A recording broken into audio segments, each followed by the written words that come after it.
삼위 하나님께서 우리를 예배의 자리로 부르셨습니다. 모두 자리에서 일어나 우리를 부르신 하나님을 향해 감사의 마음으로 찬양하며 경배하겠습니다.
하나님이여, 내 마음을 정하였사오니 내가 노래하며 나의 마음을 다하여 찬양하리로다.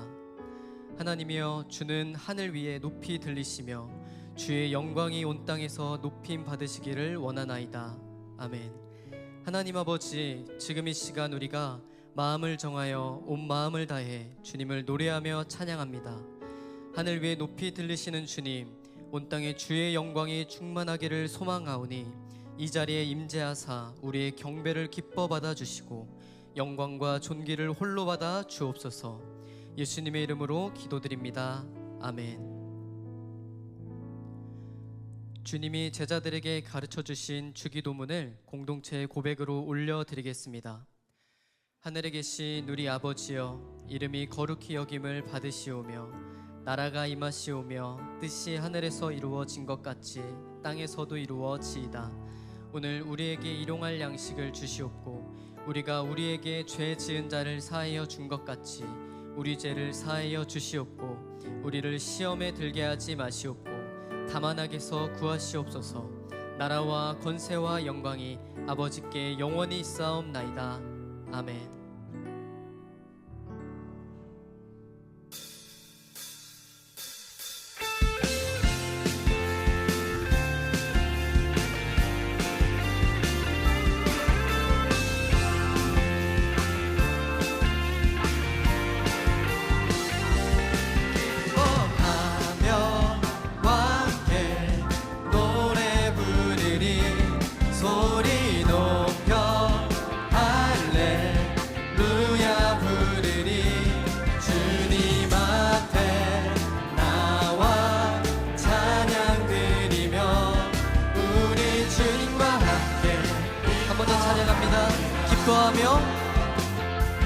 기뻐하며 함께 노래 부르리 소리 높여 할렐루야 부르리 주님 앞에 나와 찬양 드리며 우리 주님과 함께 기뻐하리라. 나의 창조자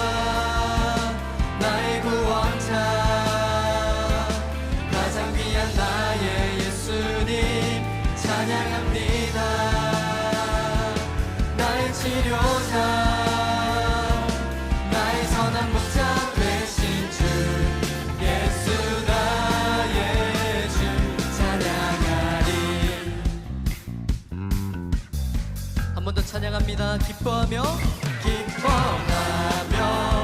함께 노래 부르리. 소리 높여 할렐루야 부르리. 주님 앞에 나와 찬양 드리며 우리 주님과 함께 기뻐하리라. 나의 창조자 나의 구원자 가장 귀한 나의 예수님 찬양합니다. 나의 치료자 나의 선한 목자 되신 주 예수 나의 주 찬양하리. 나의 창조자 나의 구원자 가장 귀한 나의 예수님 찬양합니다. 나의 치료자 나의 선한 목자 되신 주 예수 나의 주. 우리 목소리로 찬양할까요? 나의 창조자 나의 창조자 나의 구원자 가장 귀한 나의 예수님 찬양합니다. 나의 치료자 나의 선한 목자 되신 주 예수 나의 주. 나의 창조자 나의 창조자 나의 구원자 가장 귀한 나의 예수님 찬양합니다. 나의 치료자 나의 선한 목자 되신 주 예수 나의 주 찬양하리. 주님의 영광 주님의 영광 나타나셨네. 권능으로 임하셨네.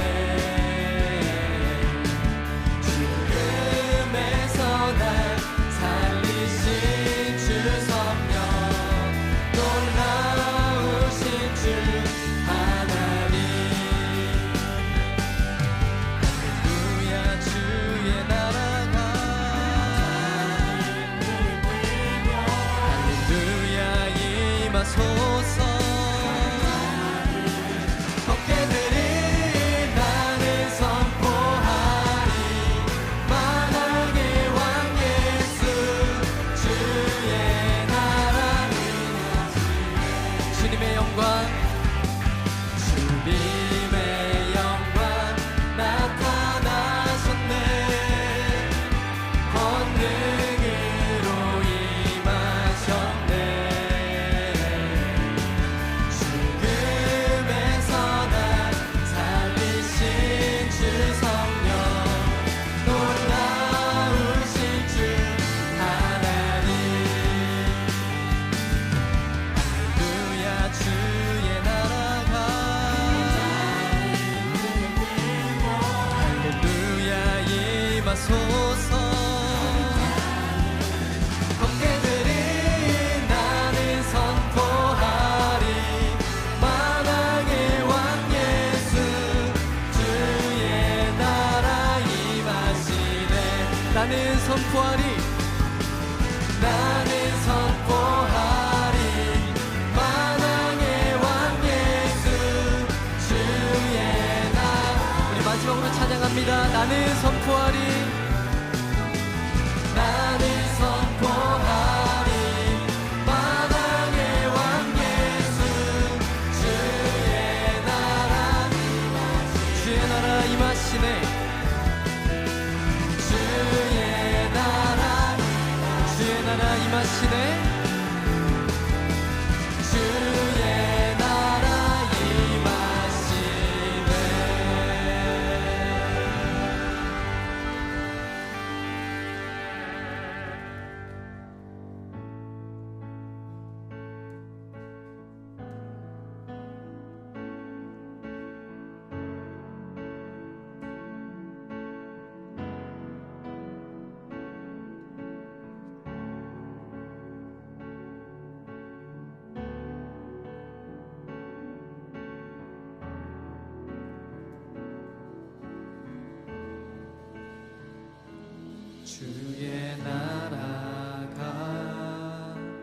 임할 때 하나님 임재하실 때 예배가 회복되며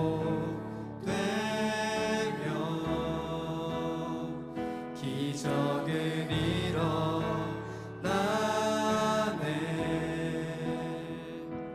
전능하신 주 영원하신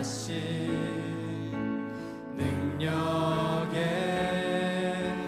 통치자 자유가 선포되어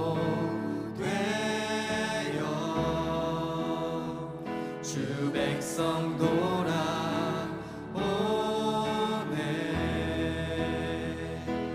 하나님 나라 임하소서.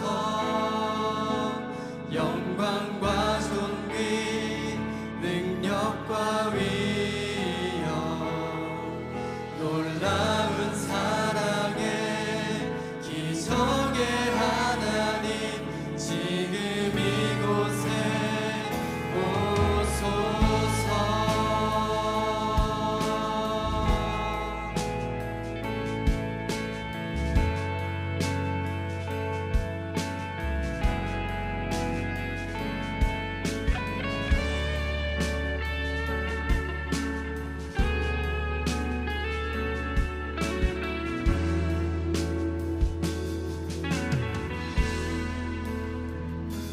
주의 나라가 임할 때 하나님 임재하실 때 예배가 회복되며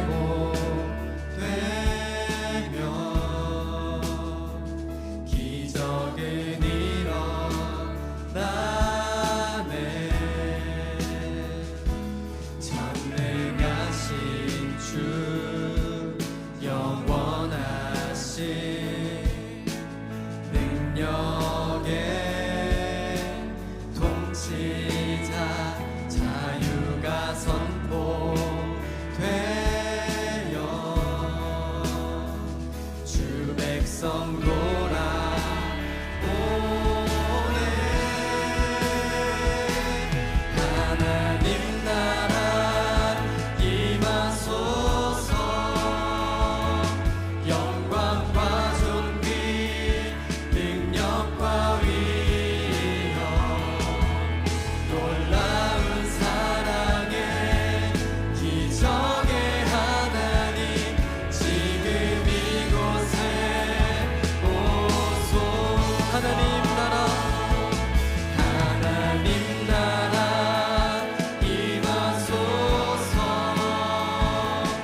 은혜와 일의 하나님, 가장 적절한 시기에 가장 적절한 방법으로 가장 선한 것으로 우리의 모든 것을 예비해 주시니 감사합니다. 우리에게 가장 좋은 것을, 가장 선한 것을 주셨지만 우리에게 주신 힘과 권세를 하나님의 방식이 아닌 세상의 죄된 방식대로 함부로 휘두르며 하나님의 영광을 가리우는 삶을 살아온 우리를 용서하여 주시고 예수님의 섬기심을 본받게 하사 섬김의 삶이 결국에는 으뜸이 되는 삶을 사는 것임을 해성의 모든 성도들이 깨달아 아는 은혜를 허락해 주옵소서. 예수님 때문에 인내하게 하시고 예수님 때문에 손해보는 일에 두려워하지 않게 하시고 예수님 때문에 삶의 터전을 살아내는 해성의 예수쟁이들 되게 하여 주옵소서. 우리 앞에 놓인 현실과 앞으로 우리가 직면하게 될 상황에 대해 근심과 걱정, 불안으로 반응하기보다 하나님께 기도할 수 있는 자리를 찾아 기도의 단을 쌓아가는 은혜를 허락하셔서 사막에 물을 내시고 광야의 길을 만드시는 하나님의 일하심이 나타나는 해성교회가 되게 하여 주옵소서. 우리의 삶은 우리 뜻대로, 우리 계획대로 되지 않는다는 것을, 우리 앞에 놓인 고난과 고통은 피해갈 수 없다는 것을 매일 직면하며 살아갑니다. 질병과 불안, 피할 수 없는 고통 속에 있는 해성의 가족들의 삶을 살피시사 돕는 손길들을 붙여주시고 위로와 보살피는 손길들을 통해 그 고난을 견뎌낼 수 있는 힘과 감당할 수 있는 힘을 허락해 주옵소서. 무엇보다도 하나님의 선하신 계획을 신뢰하는 믿음을 주셔서 힘들고 어려운 시기를 성령님의 보살핌으로 승리하는 삶을 살아가게 하옵소서. 하나님의 은혜로 지역을 섬기고 이웃을 섬길 수 있게 하심 감사합니다. 해성교회 모든 사역들이 교회 안에서만 머물지 않고 하나님께서 해성교회에 허락하신 자원들을 세상에 흘려보내는 일에 힘쓸 수 있는 청지기의 마음을 허락해 주시고 하나님의 복이 차고 넘치는 교회 되게 하셔서 더 많은 것으로 하나님 나라 확장에 쓰임받는 해성의 성도들과 해성교회 되게 하여 주옵소서. 어그러지고 깨어진 세상에 우리에게 허락하신 복음을 선포하며 살게 하시고 부활의 소망으로 기도하는 해성교회가 되게 하여 주옵소서. 은혜가 풍성하신 하나님, 이 언더우드 기념관에서 그리고 가정에서, 일터에서 해성의 가족이 있는 모든 곳이 하나님의 은혜를 간절히 사모하며 기도하는 기도처가 되게 하시고 이 기도에 응답하셔서 언더우드 기념관이 하나님의 영광으로 가득 차는 은혜를 보게 해주시고 하나님께서 택하신 많은 영혼들이 회개하고 죽게 돌아오는 역사를 우리 세대에 볼 수 있는 은혜를 허락해 주옵소서. 블레싱 축제를 준비하는 해성의 모든 가족들에게 영혼을 사랑하는 마음을 허락하셔서 예수 그리스도를 알지 못하고 삶의 목표와 방향을 잃고 방황하는 우리의 가족들과 이웃들이 예수 그리스도에게 돌아오는 하나님의 일하심을 보는 은혜를 허락해 주옵소서. 화평의 하나님, 해성교회 모든 소그룹 모임과 목장 모임과 함께 하셔서 예수 그리스도가 대화의 중심이 되게 하시고 성도 간의 다름과 생각의 차이가 성도의 교제의 걸림돌이 되지 않게 하시고 예수 그리스도 안에서의 참된 연합의 기쁨을 누리는 해성의 모든 공동체가 되게 하여 주옵소서. 목장을 통해 돌봄이 있게 하시고 전도와 사역의 확장이 일어나는 하나님 나라 확장의 전초 기지가 되게 하여 주옵소서. 불안의 시대를 사는 다음 세대와 함께 하셔서 근신하여 깨어 기도하게 하시고 영원한 하나님의 영광을 사모하며 고난 중에도 찬양할 수 있는 믿음을 허락해 주옵소서. 우리의 소망은 오로지 예수 그리스도이시며 우리에게 주신 유일한 구원의 기름을 명백히 알아가는 다음 세대에 되게 하시고 함께하는 모든 교사들에게 하늘의 상급을 바라보는 믿음을 갖게 하옵소서. 이 시간에도 복음의 불모지에서 하나님 나라의 확장을 위해 헌신하고 있는 선교사님들과 하나님의 부르심에 순종하며 주님의 몸된 교회를 묵묵히 지켜나가고 있는 미자립교회 교육자들과 성도들에게 함께 하셔서 세상이 감당하지 못할 하나님이 주신 힘으로 주저하지 않고 포기하지 않으며 지금의 그 자리를 지켜낼 수 있는 은혜를 허락하여 주시고 돕는 손길들을 통하여 궁핍하지 않게 하시고 사역의 열매를 통해 하나님의 기뻐하심을 함께 누리는 은혜를 허락해 주옵소서.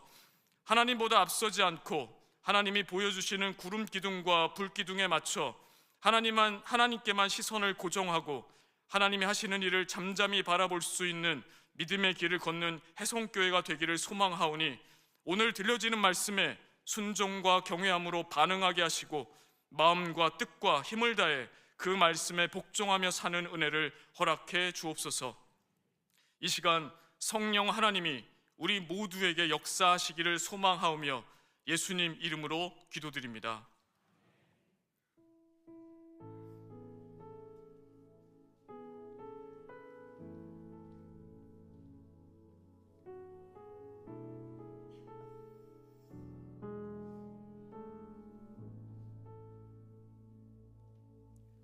오늘 우리에게 주시는 하나님의 말씀은 창세기 22장 1절에서 14절 말씀입니다.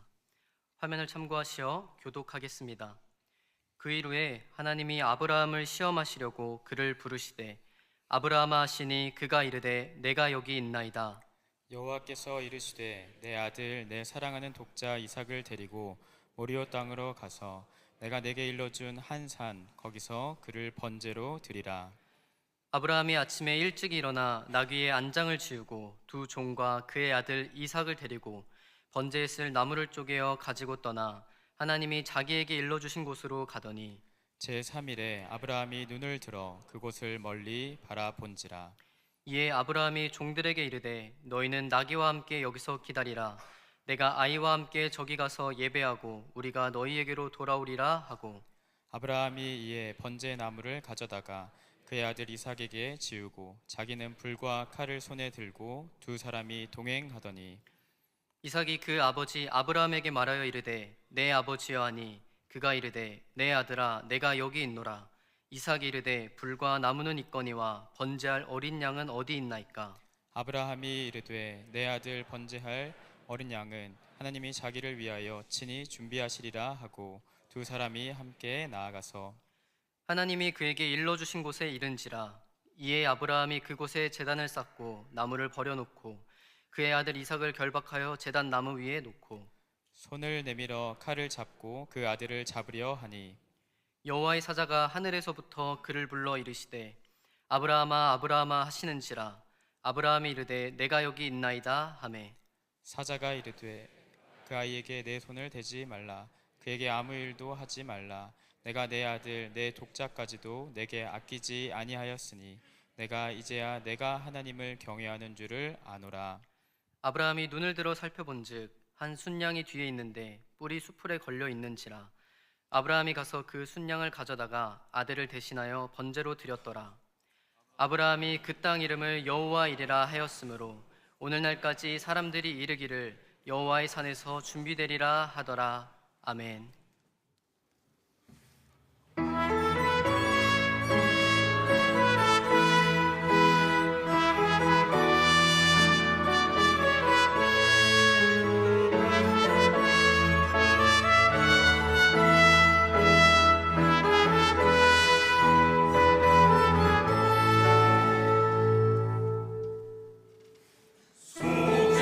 속죄하신 곳에 주를 내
여러분, 우리보다 한두 세대 위의 어른들에게 당신은 당신의 자녀를 위해 어디까지 희생할 수 있겠습니까? 라고 질문한다면 아마 대부분의 분들은 내 눈이라도 빼주고 목숨이라도 주겠습니다 라고 답하실 것 같습니다. 우리 부모님들은 그러셨죠.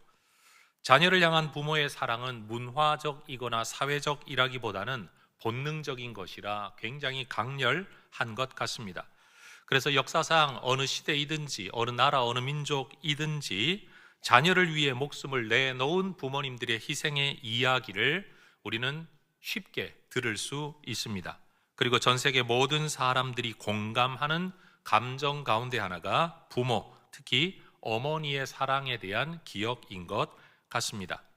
지난 주간에 새로 나온 책 한 권이 있어서 아주 그냥 앉은 자리에서 다 읽은 책이 있습니다. 워싱턴에서 목회하시는 류웅열 목사님, 우리 교회도 몇 번 다녀가신 목사님의 신간 하나의 기쁨으로 1000개의 아픔을 이겨내며 라는 수필과 시가 섞여 있는 책이었는데 굉장히 감동스럽게 읽었습니다. 그런데 그 글에 인용된 한 시인의 글귀가 있길래 이게 원문이 어떻게 되나 하고 다른 곳에서 찾아보고 나서 굉장히 제가 큰 감동을 받았습니다. 영국의 소설가이자 시인이고 동화 정글북의 저자, 작가인 조셉 러디아드 키플링이라는 사람의 시, 그 시 제목이 이렇습니다. Mother of Mine, 어머니, 나의 어머니라는 시입니다. 운율과 강조를 위해 반복되는 표현은 빼고 그 줄거리만 읽어드리면 이러합니다. 내가 가장 높은 언덕 위에서 목 매달린다 해도 여전히 나를 따라와 줄 사랑이 누구의 것인지 나는 압니다.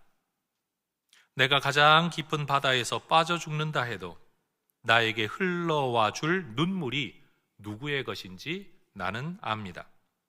내 몸과 영혼이 저주받는다 해도 나를 온전하게 만들어줄 기도가 누구의 것인지 나는 압니다.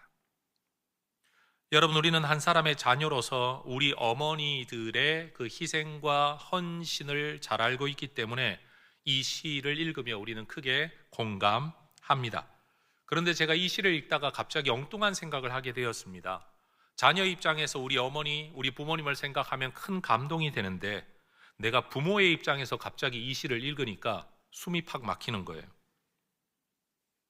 나는 과연 이런 아버지, 이런 어머니로 살아갈 수 있을까? 라는 생각 때문에 말입니다. 좀 전에 드렸던 질문을 제가 여러분께 드려보겠습니다. 여러분이 부모의 입장에서 여러분은 여러분의 자녀를 위해 어디까지 희생하실 수 있겠습니까? 여러분은 뭐라고 대답하실까요? 제가 정확한 통계를 내본 적은 없지만 아마도 우리 부모님들 세대가 대답한 것만큼 그렇게 선뜻 대답하는 분들이 우리 세대에는 많지는 않을 것 같다라는 생각을 하게 됩니다. 근데 여기서 한 걸음 더 나아가 제가 또 다른 질문을 한번 드려보죠. 여러분은 여러분의 자녀를 다른 사람을 위해 희생하도록 내어주실 수 있으시겠습니까? 부모님은 나를 위해 희생을 했고 나는 내 자녀를 위해 희생할 수 있겠다까지는 갈 수 있을런지 몰라도 내 자녀를 다른 사람을 위해 희생하도록 내어줄 수 있겠냐라는 겁니다. 인지상정이라고 일컬어지는 보편적 사람의 마음이라고 하면 아마 이 질문 앞에 우리의 대답은 정말로 쉽지 않을 것 같습니다. 자녀를 향한 부모의 사랑 이야기에는 누구나 공감합니다. 부모가 사랑하는 자녀를 다른 누군가를 위해 내어준다? 이거는 공감이 쉽지 않습니다. 본능을 거스르는 일이죠. 보편적인 사람의 마음으로는 하기 힘든 일인 겁니다. 그런데 오늘 본문의 이야기에 보면 그런 인간의 본능을 넘어선 한 아버지의 이야기가 기록되어 있습니다. 그리고 저는 이 아버지의 이야기를 연이어 또 다른 아버지의 이야기로 이어가 보려고 합니다. 하나님께서 어느 한 날 아브라함을 찾아오셔서 한 가지 명령을 하십니다. 창세기 22장 2절, 네 아들, 네 사랑하는 독자 이삭을 번제로 드려라. 하나님은 이삭이라는 이름만 부르든지 아니면 네 아들이라고만 말을 해도 충분한데 네 아들, 네 사랑하는 독자 이삭이라는 네 가지의 표현으로 지금 이 부분을 강조하고 계십니다.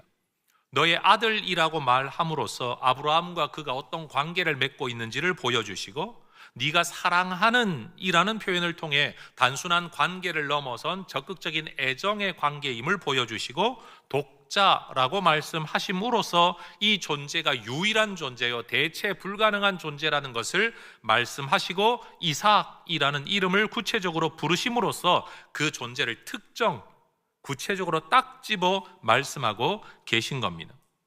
하나님께서 이렇게 4번이나 강조하여 이삭을 특정하신 것은 이삭이 누구인지, 그가 아브라함에게 어떤 존재인지 너무나도 잘 알고 계시면서도 의도적으로 내가 이것을 명령하고 있다는 것을 보여주는 겁니다. 뭘 시켰는데 네가 그런 사람과 그런 관계인 줄 내가 몰랐다가 아니라는 거죠. 내가 너에게 정확히 무엇을 요구하고 있는지 내가 알고 있고, 그럼에도 불구하고 너에게 이 말을 하고 있다라는 사실입니다. 더군다나 성경은 이 충격적인 명령의 의도와 목적을 바로 앞에 있는 22장 1절에서 이렇게 기록합니다. 따라하십시다. 시험하시려고. 그런데 여러분, 시험하시려고 라는 이 히브리어 단어에는 2가지 의미가 있다고 합니다. 첫 번째는 진짜인지 가짜인지를 확인하기 위해 시험하는 것, 테스트. 또 하나의 의미는 이미 있는 진실을 밖으로 드러내어 증명하다, 프루브하다라는 사실입니다. 그러니 22장 1절의 9절은 하나님께서 아브라함의 믿음이 진짜인지 가짜인지 의심해서 시험하셨다라고도 설명되어질 수 있지만, 아브라함 안에 있는 이 믿음이 이 사건을 통해 온 세상 앞에, 그리고 하나님 앞에 분명히 드러나도록 하신 사건이다 라고도 설명할 수가 있다라는 겁니다. 그래서 야고보서 2장 21절에서 야고보는 이 사건을 통해 아브라함이 의롭다 하심을 받았다라고 말합니다. 다르게 말하면 그의 의로움이 여기서 드러나게 되었고, 이 믿음을 통해 그가 의롭다는 인정을 받게 되었다라는 겁니다. 그런데 하나님은 이 일을 어디에서 하라고 했냐? 모리아 땅의 한 산에서 하라고 명령하신 겁니다.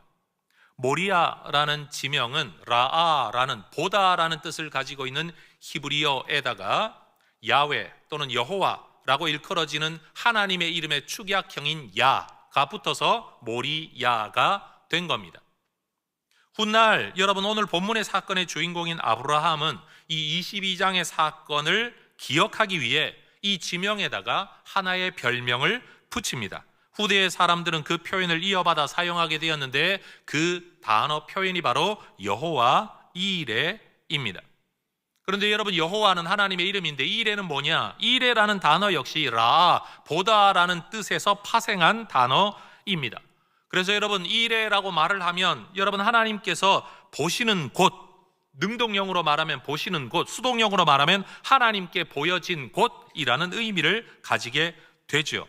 다시 말해, 한 단어를 가지고 2가지 의미를 사용하는 언어 유희를 지금 이 창세기를 기록한 모세가 사용하고 있는 것이고, 아브라함도 그 이야기를 하고 있는 겁니다. 만약 하나님이 보십니다 라고 우리가 읽는다면 하나님은 우리의 형편을 살피고 계신다, 이게 여호와 이레의 뜻이고, 하나님이 보여주신다 라고 한다면 하나님께서 우리로 보게 하실 거다, 이것이 파생되어져 때가 되면 하나님이 준비하신 것, 하나님이 마련하신 것, 하나님이 예비하신 것을 보게 될 거다라는 것이 바로 여호와 이레라는 표현이 가진 뜻이라는 겁니다. 더 놀라운 건 이 사건이 있었던 1000년 후에 하나님께서는 그 동일한 자리에서 다윗을 만나 주십니다. 천사를 나타내시고, 그리고 그곳에서 제사를 드리게 하시고, 백성의 속죄를 위한 제사를 드리게 하시고, 다윗으로 하여금 마음먹게 하십니다. 여기다 성전을 지어야 되겠다. 그리고 솔로몬이 바로 그곳에서 성전을 짓게 됩니다. 그게 바로 모리아 산입니다. 그리고 그때로부터 또 1000년의 시간이 흐르고 났을 때 하나님은 딱 그 자리는 아니지만 그 지역 안에서 역사적이고 결정적인 사건을 이루십니다. 그게 바로 예수님의 십자가 사건입니다. 여러분, 오해하지 말아야 될 건 아브라함이 아들을 바친 그 모리아 산, 그 땅은 솔로몬의 성전이 지어진 자리는 맞습니다. 그러나 예수님이 십자가에 달린 바로 그 자리는 아닙니다. 예수님은 영문 바깥 골고다 언덕 위에서 십자가를 지셨습니다. 그러나 이 모든 것들이 모리아 땅에 있는 어느 산 줄기 안에서 일어났다는 점에서는 한 지역 안에 있는 일이라고 말할 수 있다라는 겁니다. 아브라함에게 외아들을 바치라고 말씀하셨던 하나님은 신약 성경에서 예수님께 동일한 표현을 사용하십니다. 창세기 22장에서 네가 사랑하는 독자를 바치라 라고 말씀하신 하나님께서는 마태복음과 요한복음에서는 내가 사랑하는 독자를 주셨다 라고 말씀하십니다. 같은 단어를 쓰고 같은 의미를 가지고 같은 구조를 가진 이 표현을 통해서 아브라함에게 요구하셨던 말도 안 되는 그 일을 하나님이 직접 행하시는 겁니다. 여러분, 세상에는 힘으로 인간을 다스리고 재물을 요구하고 진노로 보복하는 신들의 이야기는 많습니다. 그러나 죄 많은 인간을 위해 그 인간을 살리겠다고 자기 아들을 내어준 신의 이야기는 성경의 하나님 예수님의 아버지밖에 없습니다.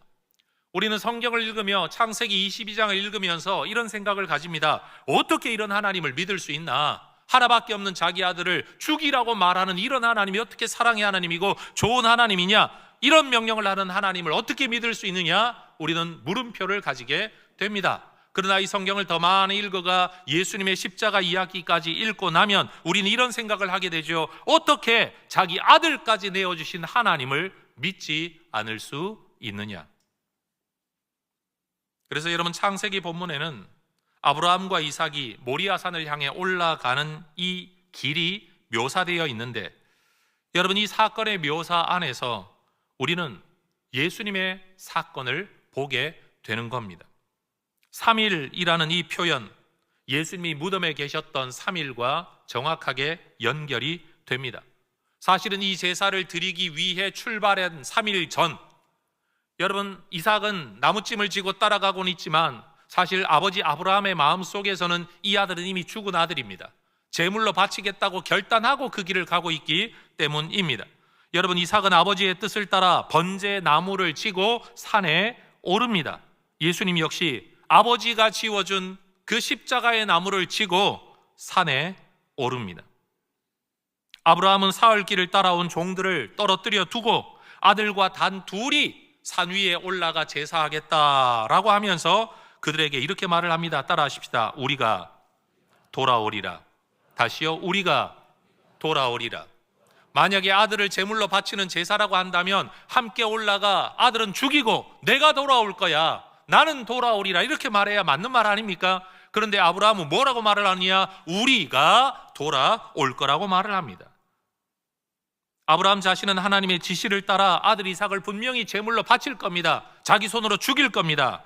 그러나 하나님께서 이 아들 이삭을 통해 자손을 번성케 하시겠다는 약속의 말씀을 아브라함은 기억하고 있었습니다. 창세기 17장, 21장 여러 군데서 하나님이 하신 말씀이 뭡니까? 이 아들로 말미암아 네 후손이 번성하게 되고 복을 받게 될 거다라는 겁니다. 그러니 이 언약을 기억하고 있었던 아브라함은 설령 내가 하나님의 말씀에 따라 아들을 제물로 바친다고 할지라도 하나님은 이 이삭을 다시 살려내실 거라고 믿었다. 이게 히브리서 11장 19절에 나타나 있는 이 사건에 대한 해석인 겁니다. 더군다나 히브리서 11장 19절에서 비유컨대라고 말하고 있지만 이건 지어낸 이야기, 비유적으로라는 뜻이 아니라 예표적으로라는 의미를 담고 있습니다. 예표가 뭡니까? 나타날 일을 미리 표현한다. 이게 예표인 거예요. 아브라함이 이삭을 죽음에서 도로 받은 것은 그 사건으로 끝나기 위해 존재했던 사건이 아니라 2000년 후에 일어날 예수님의 사건을 미리 보여준 하나의 사건이라는 겁니다. 이삭이 산에서 살아 내려왔을 때 그는 다시 한 아버지의 외아들로 그냥 내려온 게 아니라 오실 메시아의 부활의 모형으로 내려온 겁니다. 이 사건 이전의 이삭과 이 사건 이후의 이삭은 여러분 하나님의 관점에서는 전혀 다른 존재인 겁니다. 여러분, 순종을 거치고 난 이후에 우리의 존재는 순종 이전의 우리의 존재와는 완전히 다른 하나님 나라의 가치를 가지게 된다는 것을 기억해야 합니다. 예수님 역시 자신을 따르던 제자들, 그러나 골고다까지 따라오지 못하는 그 제자들을 내려놓고 버려두고 남겨두고 말씀하십니다. 사흘 만에 내가 다시 돌아올 것이다. 그리고 말씀대로 예수님은 사흘 만에 살아나셨고 제자들에게 돌아오셨습니다. 여러분, 모리아산을 함께 오르는 아버지 아브라함, 아들 이삭의 모습은 단지 한 노인과 한 아들의 이야기로 끝나지 않습니다. 이것은 2000년 뒤 또 다른 아버지와 또 다른 아들이 이 땅에서 행할 일에 대한 예표인 겁니다. 아브라함의 순종과 이삭의 순종은 단지 그들의 순종 이야기로만 끝나지 않는 겁니다. 다시 말해 우리의 구원을 위한 하나님의 일하심, 아브라함의 아버지 됨의 그 통렬한 애통하는 마음, 그게 바로 우리 아버지 하나님의 마음이고, 여러분 110세가 이미 넘어버린, 길게 보면 120, 30세가 되어버린 여러분 이 아버지 아브라함을 적게 말하면 10대 중반, 많게 보면 30대 중반까지 될 수 있는 여러분 이삭은 힘으로 얼마든지 제압할 수 있었을 겁니다. 그러나 그 아들은 아버지의 뜻을 따라 순종합니다. 죽음의 자리 나무단 위에 올라 앉았습니다. 그런데 정작 우리가 여기서 주목해야 될 한 대화가 있습니다. 22장 7절을 보면 이삭이 아버지에게 묻습니다. 아버지, 불과 나무는 있는데 번제할 어린 양은 어디 있습니까? 여러분, 사실 이것이 우리 인류가 항상 가지고 있었던 질문입니다. 여러분, 세상의 모든 종교를 한번 보십시오. 여러분, 사람들은 항상 우리의 기도가, 우리의 예배가, 우리의 소원이 어떻게 하면 신에게 도달할 수 있을까? 어떤 제물을 바쳐야 신이 감동하고 우리를 받아줄 수 있을까를 고민합니다. 그래서 여러분, 모든 종교 이야기를 한번 보십시오. 어떨 때는 갓 태어난 아기를 바치기도 합니다. 어떨 때는 피를 바쳐야 된다고 이야기하기도 합니다. 어떨 때는 동정녀, 말 그대로 성을 알지 못하는 여자아이를 바치는 것, 순수한 처녀를 바치는 것이 제사가 된다라고 말을 합니다. 어느 곳에는 정성을 바쳐야 된다고 이야기합니다. 어디에서는 많이 바쳐야 된다고 이야기를 합니다. 이 모든 것들이 왜 이런 일들이 일어나는 겁니까? 우리가 바칠 어린 양, 다시 말해 어떻게 하면 신에게 다가갈 수 있고 신을 감동시킬 수 있고 신과 연결되어질 수 있는 그 제물은 도대체 어디에 있는 것입니까? 이삭이 던졌던 질문이 사실은 우리의 질문, 인류의 질문인 겁니다. 그런데 아브라함은 2000년 후에 있을 일을 알지도 못한 채 아들에게 대답합니다. 따라하십시다. 하나님이 자기를 위하여 친히 준비하시리라. 아들 이삭의 질문에 대한 아버지 아브라함의 이 대답이 인류 전체에게 주시는 하나님의 약속, 하나님의 예언이 된 겁니다. 그리고 모리아 산에서 이삭이 던졌던 바로 그 질문에 대한 하나님의 최종적 대답이 바로 요한복음 1장 29절에 기록되어 있죠. 보라, 세상 죄를 지고 가는 하나님의 어린 양이로다. 하나님의 어린 양, 그 사이에 우리는 이 표현을 넣을 수 있습니다. 하나님이 친히 준비하신 어린 양. 여러분, 모리아와 골고다의 두 사건은 여러모로 닮아 있지만 결정적인 차이점이 있었습니다. 모리아에서 하나님은 아브라함의 칼을 멈추셨습니다. 그러나 골고다에서 하나님은 망치질을 멈추게 하지 않으셨습니다. 모리아에서는 이삭 대신 순양이 죽었습니다. 그런데 골고다에서는 우리 대신 하나님의 아들이 죽었습니다. 모리아에서는 이삭이 살아서 내려왔습니다. 그런데 골고다에서는 우리가 살아서 내려온 겁니다. 왜 하나님은 아브라함에게는 아들을 살려주시면서 자신의 아들에게는 자비를 베풀지 않고 살려내지 않으신 겁니까? 이 질문에 대한 바울의 대답이 로마서 8장에 기록되어 있습니다. 8장 32절 같이 읽어볼까요? 자기 아들을 아끼지 아니하시고 우리 모든 사람을 위하여 내주시니가 어찌 그 아들과 함께 모든 것을 은사로 주지 아니하시겠느냐. 아끼지 아니하시고, 자기 아들을 아끼지 아니하시고. 여러분, 이 표현이 히브리어 구약 성경을 신약의 헬라어 성경으로 번역한, 우린 이걸 70인경이라고 부릅니다. 셉튜어전트라고 부르는 헬라어 구약 성경에서 창세기 22장 16절을 어떻게 이야기하느냐? 아끼지 아니하였다. 누구를? 자기 아들을. 너희 아들을 아끼지 아니하였다. 하나님께서 아브라함에게 네가 네 아들을 아끼지 아니하였다 라고 말씀하신 그 표현을 사도 바울은 로마서에서 자기 아들을 아끼지 아니하시고 라는 표현으로 우리에게 글을 쓰고 있는 겁니다. 아브라함이 자기 아들 이삭을 바쳐야 했던 그 일은 그저 한 인간의 신앙과 믿음을 달아보기 위한 시험이 아니었습니다. 하나님께서 친히 자기 아들을 아끼지 않으시고 내어주실 그 일을 인류 역사 가운데 미리 보여주신 하나님의 사건이었던 겁니다. 우리는 여호와 이레라는 표현을 들을 때 하나님께서 우리의 필요를 채우시기 위해 미리 준비하신다는 개념으로 자주 이해합니다. 좋은 일이 예비되어 있으면 여호와 이레, 좋은 집, 좋은 직장, 좋은 일, 여호와 이레를 외칩니다. 물론 그것도 하나님이 우리를 위해 예비해 주신 은혜의 자리가 맞습니다. 그러나 성경은 좀 더 근원적으로 이 표현을 사용합니다. 우리로서는 도저히 준비할 수 없는 그 어린 양을 하나님께서 준비하셨다. 그것도 그냥 준비한 게 아니라 자기 아들을 내어 주심으로 준비하셨다.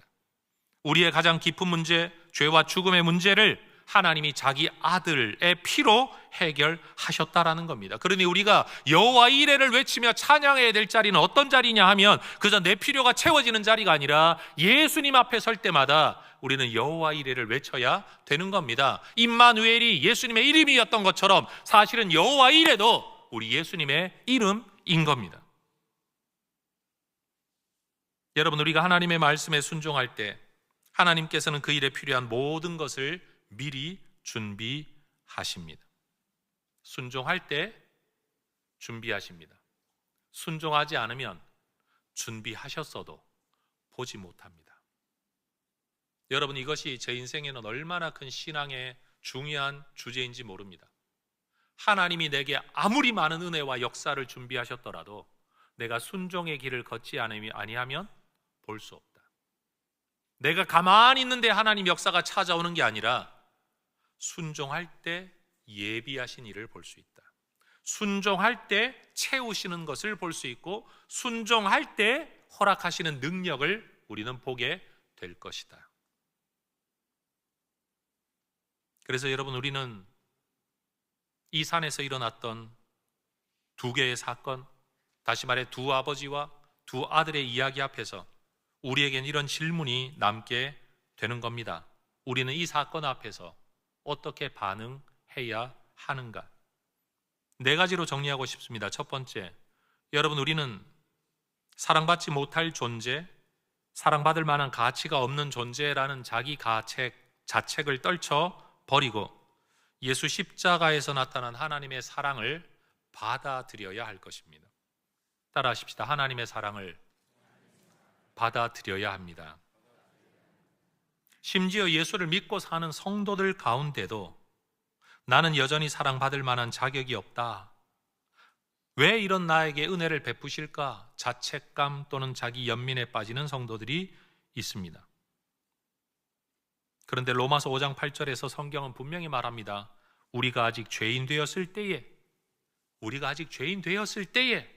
그리스도께서 우리를 위하여 죽으심으로 하나님께서 우리에 대한 자기의 사랑을 확증하셨느니라. 프루브 하셨느니라. 시험하셨다는 말입니다. 하나님은 우리에게 무슨 자격이 있어서가 아니라 우리를 사랑하시기 때문에 아들을 내어 주셨습니다. 하나님 저를 왜 사랑하십니까? 라고 질문한다면 하나님은 그냥 이라고 대답하실 겁니다. 자녀가 뭘 해서 부모가 자녀를 사랑하는 게 아니라 자식이기 때문에 그냥 사랑하는 것처럼 주님은 우리를 그렇게 그냥 사랑하십니다. 우리 주변에 신앙이 좋다는 분들, 교회 생활 열심히 하는 분들의 내면 속에서도 때때로 불안과 자기 연민을 목격할 때가 있습니다. 신앙생활을 열심히 하는 분일수록, 윤리 기준이 높은 분일수록, 열정을 품고 살아가는 사람일수록, 그래야 된다라고 생각하는 사람일수록 그러지 못하는 자기 자신을 내가 받아들이지 못하는 거죠. 자기 정죄, 자책의 늪에 자꾸만 빠지는 겁니다. 여러분, 신앙이 깊어진다는 것은 자기 의가 커간다는 게 절대 아닙니다. 다시요. 신앙이 깊어진다는 것은 자기의 의, 자기의 능력, 자기의 자질이 커간다는 뜻이 절대 아닙니다. 예수님을 더 사랑하게 되고 더 의지하게 되는 것, 그것이 절대적이라고 강하게 느끼게 되는 게 오히려 신앙이 깊어지는 겁니다. 예수 처음 믿을 때야 그런다고 하니까 그런 줄 알고 믿었는데, 여러분, 몇십 년 예수를 믿어도 나는 여전히 어쩔 수 없는 죄인이로구나, 나의 종교 활동으로 내가 하나님께 다가갈 수 없는 거구나, 이걸 깨닫게 되면 정말 예수밖에 없다, 여러분, 이걸 뼈저리게 느끼게 되는 겁니다. 그래서 여러분, 초신자 때 예수 사랑, 사실은 신앙이 더하면 더할수록 예수 사랑은 더 커져야 마땅한 겁니다. 예수 외에 아무것도 길이 없다는 사실을 더 깊이 알게 되는 것, 그게 진짜 신앙의 성장인 거죠. 내 역량이 성장하는 게 신앙의 성장이 아니라는 겁니다. 내 수준이 성장하는 게 신앙이 성장하는 게 아니라는 겁니다. 내 성실함, 내 신실함, 나의 기여도가 높아지는 게 신앙이 성장하는 게 아니라는 겁니다. 거기에 내 마음을 쓰는 순간 우리는 항상 실패자로 나타날 수밖에 없습니다. 이럴 때는 잘했을지 몰라도 항상 잘하지는 못하는 게 우리이기 때문입니다. 그러니 우리가 기억해야 될 건, 하나님의 사랑은 자격 때문에 주어지는 게 아니라 은혜로 주어진다라는 사실입니다. 여러분, 이 사랑과 이 은혜를 받으시기를 주의 이름으로 축복합니다. 여러분, 아멘으로 받으시고 마음으로 믿으시고 입으로 고백해 내가 그 사랑 받겠습니다, 내가 그 사랑 안에 살겠습니다. 여러분, 이게 예수 믿겠다는 결단인 겁니다.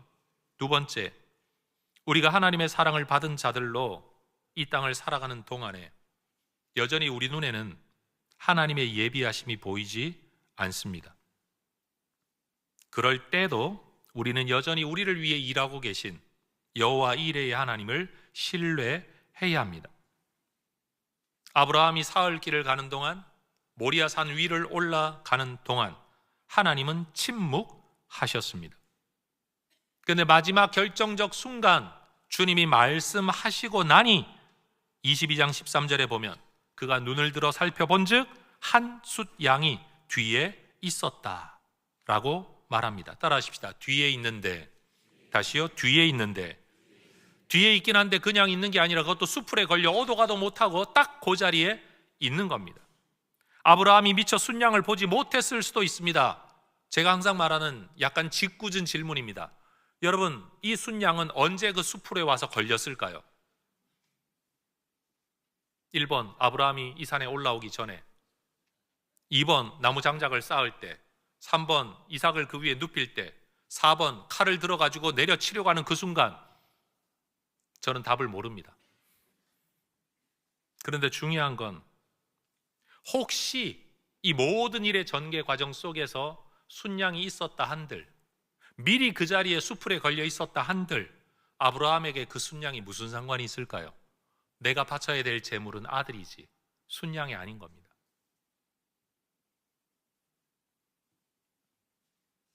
여러분, 주의 말씀이 임하기 전까지는 하나님이 예비하신 것이 무엇인지를 우리는 보지 못합니다. 하나님의 때가 되기 전까지는 우리는 하나님의 예비하신 것을 깨닫지를 못합니다. 봐도 모릅니다. 우리는 보게 해달라고 자꾸만 이야기하지만 봐도 모릅니다. 죄송한 이야기지만 여러분, 성경 보면 뜻 다 압니까? 본다고 다 아나요? 봐도 모릅니다. 그게 우리 인간입니다. 저도 마찬가지입니다. 하나님이 말씀하셔야 눈이 열리고 눈이 열려야 알아봅니다. 그래야 상황이 해석이 됩니다. 사건이 해석이 됩니다. 이유가 해석이 되는 겁니다. 말씀이 임해야 문제에 대한 해답이 보이게 되는 겁니다. 어디에서? 순종하는 자리에서, 순종하는 모습 속에서 하나님의 때가 되어야만 말입니다. 여러분, 우리의 삶에도 모리아를 향해 가는 사흘길이 있습니다. 누군가는 겨우 3일이라고 말할 수는 있지만 여러분, 이 3일은 30년, 300년 같은 사흘이었을 겁니다. 하나님의 침묵이 너무 길어 견딜 수 없는 시간 말입니다. 여러분, 모리아를 향해 가는 그 길에 아브라함이 아무 생각 없이 갔을까요? 저는 그렇지 않았을 것 같습니다. 응답이 보이지 않고 뭔가 또 다른 설명을 해주기를 바랬지만 그 설명을 해주시지 않는 것 아닙니까? 하나님 앞에 기도하지만 하나님이 침묵하고 계신 것 아닙니까? 이렇게 하면 내가 이렇게 연출할 거야. 네가 칼을 들지 천사를 보내서 멈출 거야. 그 다음 살려줄 거야. 내가 한 순양을 보여줄 거야. 그러면 제사 드리고 그냥 내려오면 돼. 여러분, 하나님은 아브라함에게 이런 시나리오를 알려주지 않으셨습니다. 그런데 우리는 항상 기도하죠. 보여달라고. 그러면 내가 순종하겠다고. 알려주시라고. 그러면 내가 그 길을 기쁨으로 가겠다고 말입니다. 그런데 여러분, 그 침묵 속에서도 하나님은 어린 양을 미리 예비하고 계셨습니다. 지금으로부터 4,000년 전 모리의 땅에서 순양을 미리 준비하신 하나님은 지금부터 3,000년 전에는 백성의 죄를 속죄하기 위하여 한 사람의 타작마당에서 다윗과 만나주시고 예배 자리를 보여주시고 지금으로부터 2,000년 전에는 전 인류의 속죄를 위해 우리 주님이 갈보리의 어린 양으로 준비되셨습니다. 그리고 그때로부터 2,000년이 지난 지금 주님은 우리를 위해 뭔가를 준비하고 계십니다. 그 풍성함 안에서 너희 모든 쓸 것을 채우실 것이다. 여러분, 이게 물질에 대한 1차적인 표현이 이 성경 구절의 해석이 맞습니다. 그러나 여러분, 주님은 우리를 채우시는 분, 미리 예비하시는 분인 줄로 믿습니다. 여러분, 오늘 설교를 키플링의 시로 시작을 했었습니다. 이 시의 절정 구절이 저는 이거라고 생각을 합니다. 내 몸과 영혼이 저주받는다 해도 나를 온전하게 만들어줄 기도가 누구의 것인지 나는 압니다. 어머니, 오 나의 어머니. 키플링은 이 시를 어머니의 헌신적인 사랑 앞에 바쳤습니다. 어머니의 사랑을 추앙하는 것입니다. 그렇다면 우리 그리스도인은 이 고백을 한 분 하나님의 사랑 앞에 노래할 수 있지 않겠습니까? 내 몸과 영혼이 저주받았을 때 나를 온전하게 만들어주신 한 분의 이름을 나는 압니다. 그분의 이름은 여호와 이레. 하나님이 미리 준비하신 어린 양 예수 그리스도. 오 주님, 나의 주님. 이 고백이 우리 모두의 시가 되고 찬양이 되기를 주의 이름으로 축원합니다.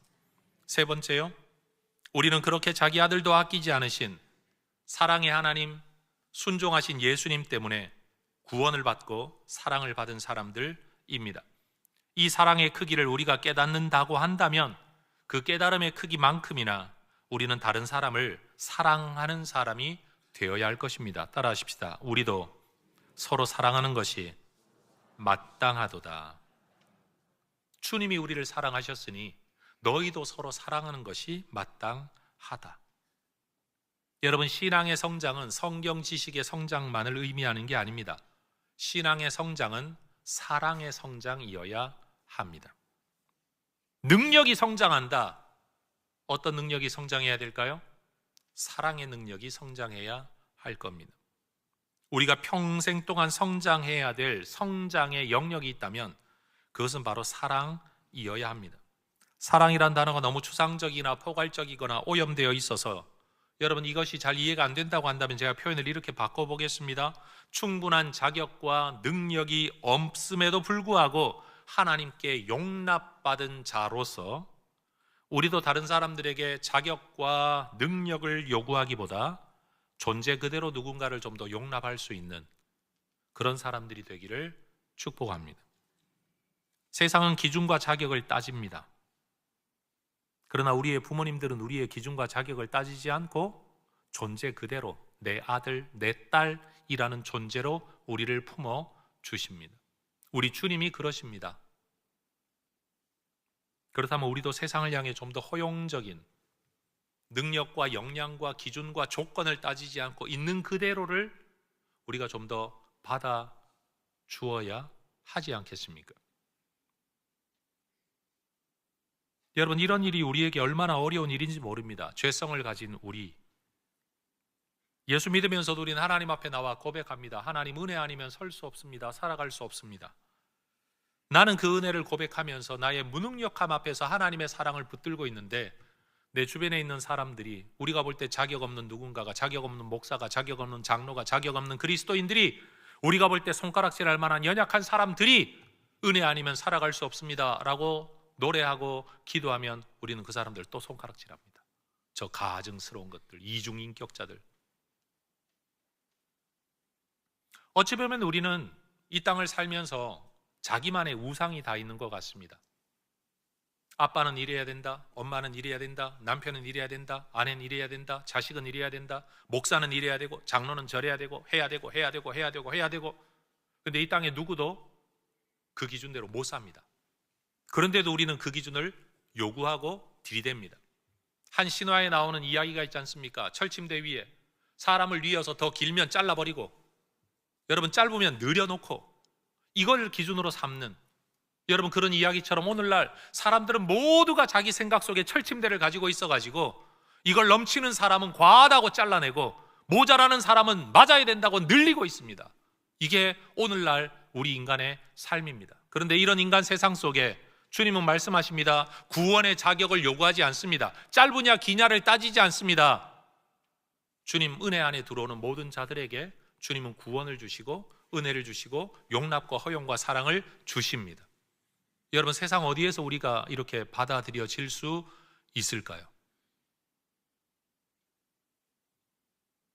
저는 교회 안에도 자기 의의에 찌들어 있는 사람들이 참 많은 것 같습니다.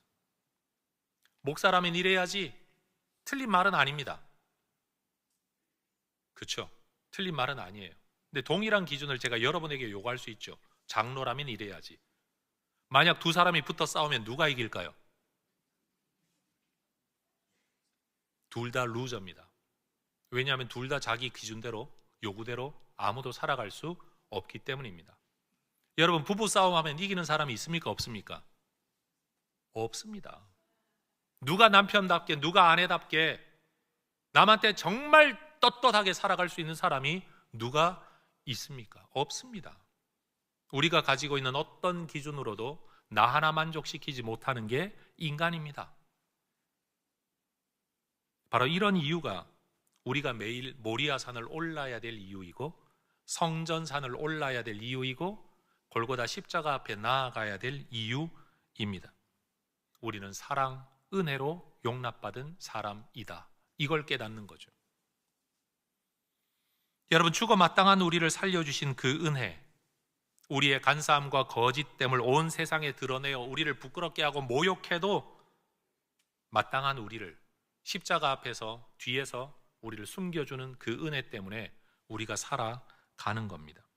이걸 기억하는 사람만이 다른 사람을 향한 허용과 용납과 기다려줌, 사랑이 실천되는 겁니다. 여러분 노방전도를 하면서 또는 누군가에게 전도를 할 때 우리는 말로 또는 적혀진 인쇄물로 아니면 요즘은 SNS의 어떤 영상이나 자료를 가지고 우리가 믿는 바가 무엇이며 예수 믿는 도가 무엇인가를 남에게 전달하려고 합니다. 우리는 이것을 전도 행위라고 말을 합니다. 그런데 여러분 우리한테 정말로 중요한 건 뭔가 하면 우리가 사랑받은 자로 살아가고 있구나, 저 사람은 진짜 사랑받는 사람이구나, 그 사랑을 아는 사람이로구나, 이게 상대방에게 깨달아지는 게 먼저이지 않겠습니까? 저는 말하고 싶은 거죠. 우리는 진짜 하나님의 사랑을 알고 있는 건가? 그 사랑을 내가 정말로 감격하는 건가? 내가 정말 좋은 건가? 네 번째 주제입니다. 오늘 우리가 살아가는 삶의 모든 자리에 하나님은 이미 하나님이 예비하신 어린 양 준비해 놓고 계신 줄로 저는 믿습니다. 그런데 문제는 아브라함이 하나님이 예비하신 순양을 보기까지는 그 순양이 눈에 들어오지 않았다, 존재 자체를 몰랐다, 인식도 못했다 라는 것처럼 여러분 주님이 말씀하신 그 자리에 가기 전까지는 보지 못합니다. 내가 있는 자리에 여호와 일에 오는 게 아니라 여호와 일에 있는 자리에 우리가 가야 합니다. 그것은 순종의 자리입니다. 하나님 사랑의 자리이고 때로는 헌신의 자리이기도 하고 예배의 자리이기도 할 겁니다. 기도의 자리일 수도 있습니다. 사랑 실천의 자리일 수도 있습니다. 우리는 말씀에 순종하려고 하면 항상 계산이 먼저 나오죠. 준비된 게 없어, 자원이 부족해, 불가능해 보여, 안 될 거야. 그래서 포기해버립니다. 그렇게 살아가는 사람들이 입에 달고 하는 말이 있습니다. 하나님 내게는 역사 안 하셔. 하나님은 내 기도는 안 들으셔. 다른 사람은 되는데 나는 왜 안 될까? 여러분, 삶에서 순양을 발견하는 자리는 순종의 자리라는 걸 우리는 절대 잊어버리면 안 됩니다. 하나님께, 하나님의 말씀에 순종하려고 하니 일의 결과가 예측되지 않는다, 불안하다, 걱정된다, 계산이 안 나온다, 그러고 주저앉아 버리면 아무 일 안 일어나는 겁니다. 전 하나님의 사랑을 아는 자들만이 남을 사랑할 수 있다라는 것과 함께 하나님의 사랑을 아는 사람만이 내 안에 갇혀서 살지 않고 하나님의 능력 안에서 살아갈 수 있다라고 확신합니다. 하나님을 믿지 않는 사람은 내 능력 안에 갇혀 살아갑니다. 근데 하나님을 믿는 사람은 하나님의 능력 안에서 살아갑니다. 여러분은 여러분의 역량 안에서 살아가고 있습니까? 하나님의 능력 안에서 살아가고 있습니까? 여러분의 생각 안에서 살아가고 계십니까? 하나님의 계획 안에서 살아가고 계십니까? 하나님의 말씀에 순종하려는 결단 가운데 하나님이 예비하신 그 때와 그 일을 보기까지 하나님의 침묵과 내 안에 일어나는 고민의 그 사흘 길을 견디며 여러분 이 세상에서 하나님의 예비하심을 목격하고 경험하는 복을 누리시기를 축복합니다. 그리고 그 여호와 이레의 증인으로 우리의 남은 생애를 또한 살아갈 수 있기를 소망합니다. 주님은 오늘만 일하시는 게 아니고 수천 년 전부터 인류 창조로부터 일하셨고 앞으로도 세상 마지막 날까지 일하실 것입니다.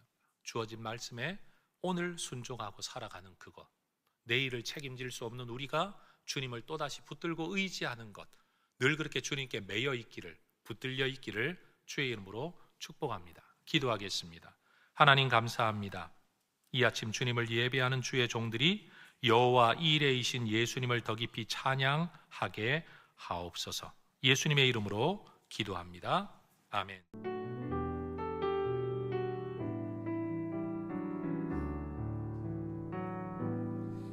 감사해요.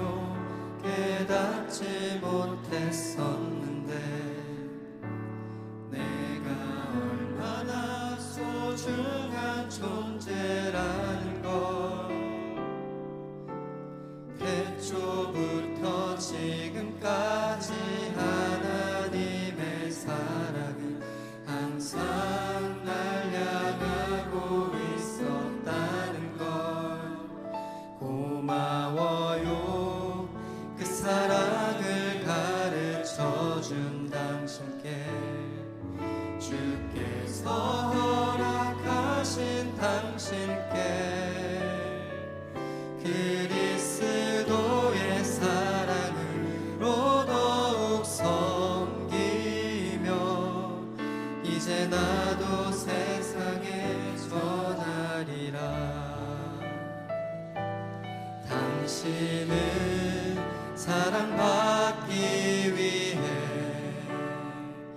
그리고 그 사랑 전하기 위해 주께서 택하시고 이 땅에 심으셨네. 또 하나의 열매를 바라시며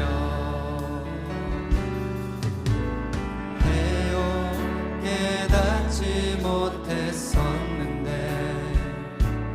내가 얼마나 소중한 존재라는 걸 태초부터 지금까지 하나님의 사랑은 항상 날 향하고 있었다는 걸 고마워요.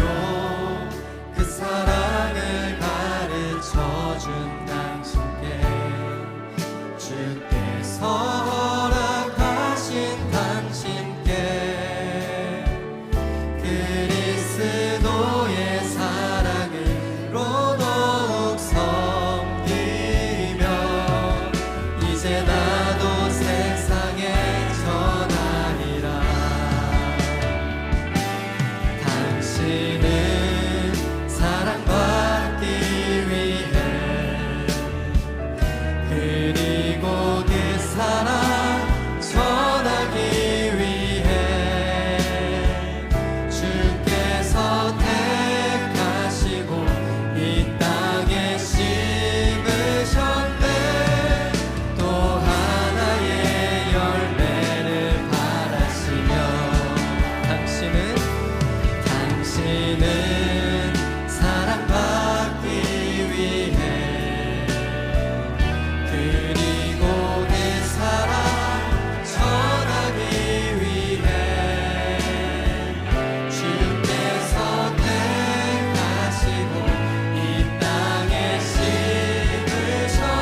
서양문 함께 고백하겠습니다. 우리를 영원한 죽음에서 건져내신 전능하신 하나님께서 내 삶과 소유의 주인이심을 고백합니다. 은혜로 채워주시는 모든 것들을 지혜로운 청지기로 바르게 사용하겠습니다. 살아가는 동안 물질의 어려움이 있더라도 합력하여 선을 이루시는 아버지 하나님을 더욱 의지하겠습니다. 하나님 나라와 교회 공동체를 세워가는 일에 몸과 마음과 물질로 기쁘게 헌신하겠습니다. 내 삶의 필요를 따라 좋은 것으로 넘치도록 후히 베풀어 주실 하나님을 기대합니다. 아멘.